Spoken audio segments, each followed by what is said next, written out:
Hey guys, Coach Sebastian here. Today what we're going to do is we're going to go over how to properly throw our series combinations. So I'm going to teach you guys how our series works, what to look for, what our options are, and how to figure out what's the right time, space, and position to throw the finishing strikes in all of our series combinations. But real quick, I'll explain to you what a series is.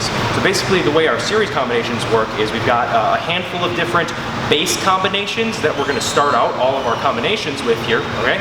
And that's going to be simple combinations: jab, cross, hook, double jab into an overhand or a cross, cross, hook, cross, stuff that we can throw a lot of different places in a fight. Stuff that is not super complicated for us to get going, things we can fire kind of anywhere, okay? So I start out, the series one is going to be jab, cross, hook, followed by rear side strike. Not rear hand, not rear leg, rear side strike, based off of how my opponent reacts to the initial base combination. So I throw the jab, cross, hook. I wait to see what kind of body language or space or distance that he gives me, all right, or what angle, position he ends up in based off of my combinations or how he's defending, and then I make a decision from there. If it looks like he's really heavy on one side, I have options. If it looks like he's moving away, I have options. And if it looks like he's ready to try to counter me, I've got exit strategies. So to start out with here, okay, what we're gonna do, the first piece is gonna be jab, cross, hook into a rear leg low kick. So what I'm looking for to tell me that the low kick is my option is I hit my jab, cross, hook, and on that hook, I shift his weight really hard onto the lead leg. So from here, I throw jab, cross, hook. He's just gonna he's gonna parry, cover, cover here, okay? He's playing a really tight guard here, and then when I hit that last hook, it shifts his weight hard onto his leg. That lets me know that his weight is really heavy, so he's gonna eat that kick really hard, but also he can't check very efficiently. So from here, I hit jab, cross, hook, he parry, cover, cover, boom, boom, boom, shifts his weight onto his lead leg. I see his weight shift while I'm throwing the punches, all right? As I throw that hook, I'm looking for the reaction. Oh, I see his weight shifted. Immediately I know, step, fire the low kick, okay? So one more time, this is what I'm looking for. The body language I'm looking for is a weak posture and the weight shift onto the lead leg. So I hit, boom, boom, boom, boom. And I shoot that low kick and return right back into my fight stance, okay? So my next option is going to be, I hit the jab, cross, hook, and he runs away. He backs up, he gives me space. That lets me know that I've got more room to work with, which means that I'm gonna throw longer range strikes. The easiest long range strike that I can throw based off of how I want this series to run is gonna be my rear leg high kick. So from here, I hit this jab, cross, hook, and he starts to break posture and give ground. I see him shift his weight to his heels, and I see him start to move backwards. So from here, I hit.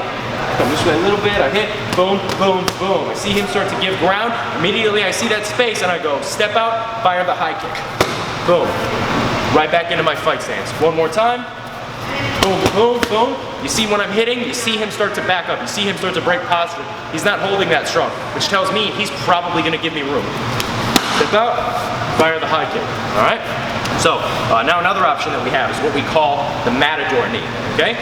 The matador knee is basically when I throw this jab, cross, hook at them, I throw any combination at them, and they shell up. You'll see a lot of times people, when they defend, they come here, they ball up, they shell up. I want to take advantage of that very quickly and very explosively. So what I'm going to do is when he balls up, I'm going to step very explosively, small angle step to the outside with my lead foot here, boom, instead of stepping straight forward. And then what I'm going to do is I'm going to actually open up my gloves, open up my fingers here, and I'm going to attack his wrist, and I'm going to snap his wrists together, and then I'm going to pull him out really fast. I want like a snap down, all right? So from here, I step, boom, and I want to pull him past me like a matador, okay? So what I'm going to do here, I hit, boom, boom, boom. I see him ball up, shell up, okay. Take advantage of this quickly. Be very explosive with it, because if I wait too long, I'm going to give him time to counter. But as soon as I see him shell up, I hit, boom, boom, boom, oh, bang. Then I pull the arms past me, very strong on the wrist, and I snap the wrist down, and I pull him past me, and then I fire that knee up the middle, making sure that my head and my torso are just outside of the center line here. So here, one more time, I hit, boom, boom, boom, oh, I snap the wrist down. Let's switch sides here. Now this gives me a lot of opportunity if you're a grappler or if you're a good clincher to close the gap and to be able to take a dominant space. If you're a good grappler, good wrestler, good jiu-jitsu player, it's going to give me a lot of opportunity to try to take the hips and work to the back. Clinchers, it gives me a lot of space to start working to the neck and to controlling the arms and the biceps here. All right, but so from here I hit, boom, boom, boom, boom. Gives me a lot of space to work into my clinch, to work, to take the back, to work to start grappling if that's your preferred method of fighting. So this is a really good option to close the gap on people that, on opponents if you're trying to grapple, if you're trying to clinch, or if you want to put them against the cage or the ropes. All right. We'll go over a few more options here.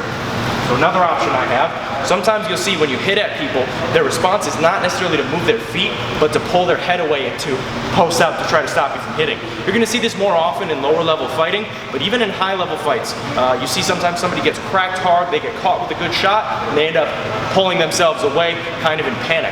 Well, I want to have a way to counter, I want to have a way to deal with that. All right, so from here, I hit the jab cross hook, and I see him start to break posture and pull away from me.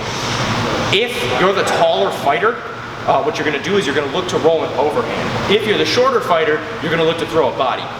You can mix and match those depending on what space you have, but that's generally a good way to figure out which one you're going to land. So from here, I hit my jab cross hook and he breaks posture. Boom, boom, boom, he starts pulling away. If I feel I'm close enough and I have space, I'm going to kick my head to the outside and I'm going to try to throw up and over his shoulder and land an overhand here. If I feel his guard is too high or if I feel like I can't get through it, that's fine. Drop down, shoot. That cross straight to the body. The cross to the body is an awesome option because not only am I I don't have to commit as much, I don't have to overcommit my body into this shot, but it also makes it a lot easier for me to follow up and continue to strike, whereas the overhand requires a lot of commitment. So he pulls away, I throw his overhand, boom, I might land this one shot, but if I don't put him down with that, it's harder for me to reset and continue to follow. Whereas if I hit this cross to the body, he pulls away and I go, boom, boom, boom, boom, boom. Much easier for me to continue to flow off of that cross the body than just with the overhand. All right, and then the last option that we're going to go over here. Let's switch sides one more time. From here, all right, sometimes I'm dealing with somebody that's got really good defense, somebody that's really good at counter fighting. He wants to stay in, he wants to trade with me. If that's the case, I need to have an exit strategy. But anytime that I'm exiting, I don't want to just run away. I don't want to pull out right away. What I want to do is I want to reposition myself so that I can continue to strike after I've repositioned, but he can't hit me right away. So what I'm going to do is just our basic lead leg circle out here, okay? So it's not exactly a boxing pivot, but what I'm going to do is I'm going to step and I'm going to travel on radius of my target. Now when I step here, I want to step out to 45 degrees. I don't need to end up all the way outside of him here, all right? I just want to step 45 off angle. Boom. Now anything he was going to throw at me is nullified. The only options that he has at this point are big looping overhands. A lot easier for me to spot and a lot easier for me to defend than straight punches and combinations, all right? So what I'm going to do, I hit the jab cross hook. Off of the recoil of the hook, I'm going to take this step out. I'm not stepping on the hook here. I'm not coming, boom, here.